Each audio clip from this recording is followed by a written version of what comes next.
Goeiedag geliefde disipel van Jesus en baie welkom by nog 'n episode van In Jesus Bybelstudie. Ek deel met julle die afgelope 2 weke oor 'n intimiteit met Jesus en hierdie is episode 10 van die reeks. En as hierdie dalk die eerste keer is wat jy na ons luister, wil ek jou ten sterkste aanraai om terug te gaan en hierdie reeks van die begin af te luister. Dit gaan net soveel meer sin maak en dit gaan so baie vir jou beteken. Maar in Johannes 17 vers 3 bid Jesus tot God en hy gee vir ons sy verduideliking van ewige lewe, naamlik om God en Jesus te ken. En dit is ons strewe en hinkering en begeerte om God en Jesus te ken, intiem en persoonlik. Maar ek dink julle sal met my saamstem dat een van ons grootste struikelblokke in ons intimiteit met God is sonde. Want sonde in ons lewe die geneigtheid om soos met Adam en Eva in die tuin, om ons te laat wegkruip.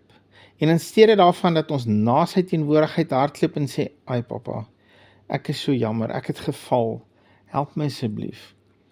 Trek ons terug en kruip ons weg en ons vererger net die hele situasie. En ons doen dit hoofsaaklik weens 'n gebrek aan kennis. 'n Gebrek aan kennis van hoe die nuwe verbond werk en 'n gebrek aan kennis van wat Jesus vir ons gedoen het aan die kruis. En ek wil julle 'n bietjie saamvat op my persoonlike reis van hoe die Here my in 'n oogwink bevry het van jare se verslawing aan pornografie en buiteegtelike verhoudings. Net deur vir my die waarheid te wys. Maar dis nie net om jou vry te maak van 'n verslawing nie. Dis die krag van die evangelie vir ons om elke dag in te kan leef saam met hom. In Johannes 8 vers 32 beloof Jesus ons dat die waarheid ons sal vrymaak. En ek kan absoluut daarvan getuig. Maar ek kan jou ook sê, dis net die waarheid wat jy ken en glo wat jou kan vrymaak. Die woord is vol waarhede, maar as jy hulle nie ken en glo nie, is hulle vir jou nutteloos en kan hulle jou nie vrymaak nie. Die rede hoekom pornografie houvas op my gehad het, is omdat ek nie die waarheid geken het nie, maar inteendeel 'n leuen geglo het dat my sonde skeiding bring tussen my en God en dat ek iets sal moet doen om daai skeiding te verwyder. En wie van julle weet dat hoe harder jy probeer, hoe meer misluk jy en elke keer as ek misluk het om van my korrupte lewe te breek, het dit die krag van die verslawing net versterk. Dit is soos 'n bose kringloop, soos 'n sneeubal wat net groter en groter en groter word. Maar op 'n dag sit ek in ons slaapkamer en werk by my lesenaar. En ons het op daai stadium 'n baie groot slaapkamer gehad en my kantoor was deel van ons slaapkamer. My vrou het na 'n preek van Joseph Prince gekyk op die TV en ek kan glad nie onthou waaroor hy gepraat het nie, want ek het my rug na die TV gesit en ek kan onthou ek het nog by myself gedink, kan sy nou nie gewag het om die Christen programme te kyk wanneer ek in die veld is nie, want ons het op daai stadium op 'n plaas gebly. Maar die volgende oomblik haal hy Hebreërs 8 vers 12 aan, waarin God beloof as deel van die nuwe verbond, want ek sal barmhartig wees oor hulle ongeregtigheid en aan hulle sondes en hulle oortredinge nooit meer dink nie. En die Here het daardie woorde tot binne in my hart weer galm. Dis asof hy op 'n luidspreker dit uitgeskreeu het vir my. Ek sal aan jou sondes en jou oortredinge nooit weer dink nie.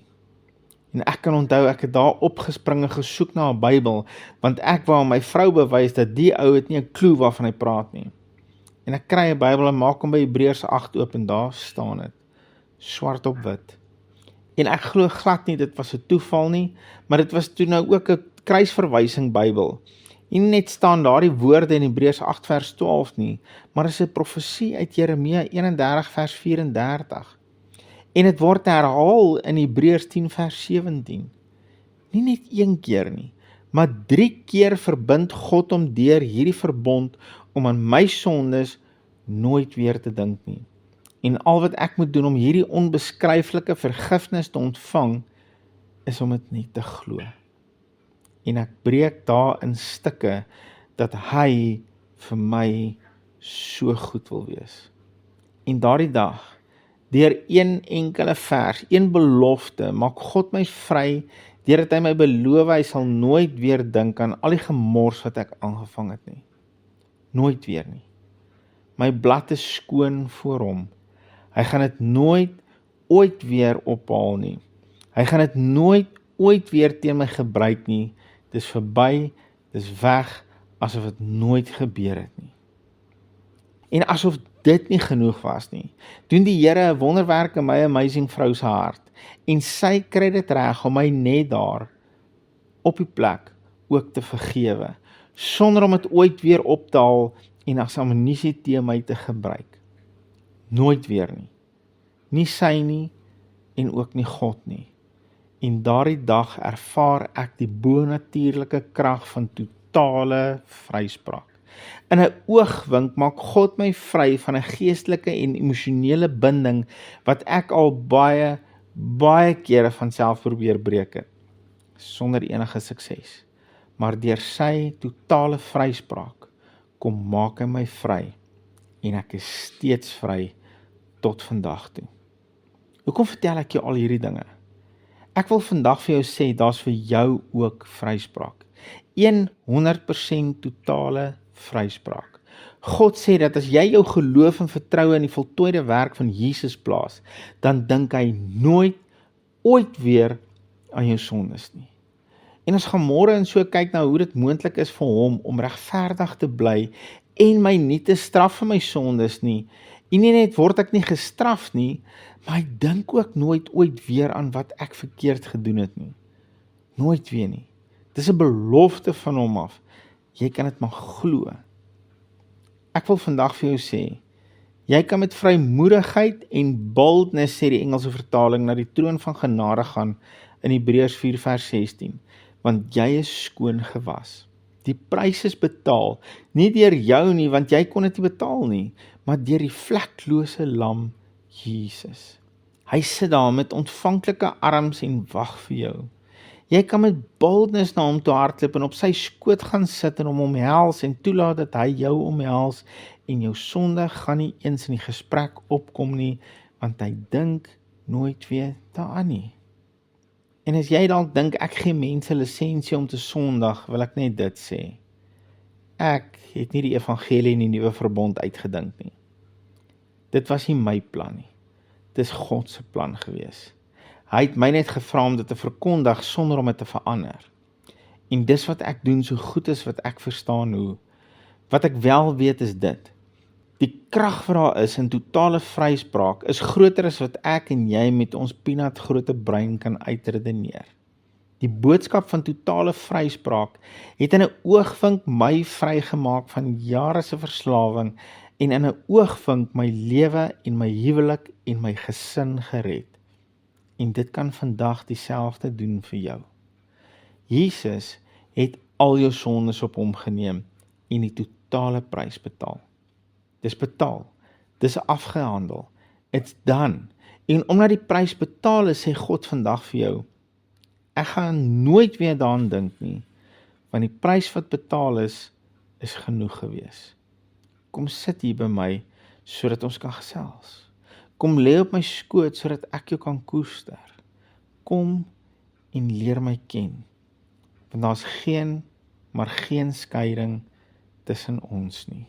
My seun het al jou sondes op hom geneem, en hy het vir jou gegee wat hy was.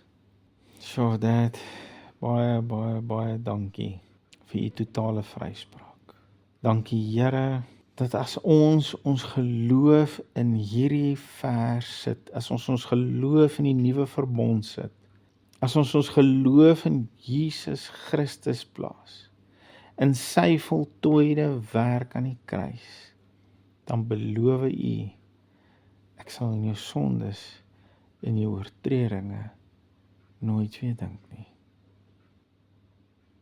Ons is vandag vrygespreek, ons is vandag skoon voor u, as gevolg van die amazing werk van ons Here Jesus.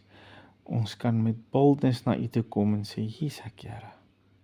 Ek ontken nie al hierdie goed wat ek verkeerd gedoen het nie, maar ek erken u krag om my vry te maak daarvan. En nie net om my skoon te was nie, maar om my vry te maak.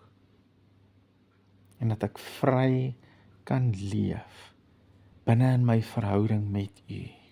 Eer u. U is 'n amazing God. Amen. Amen. Onthou net, hou jou oog op Jesus en jou neus in sy woord. Shalom.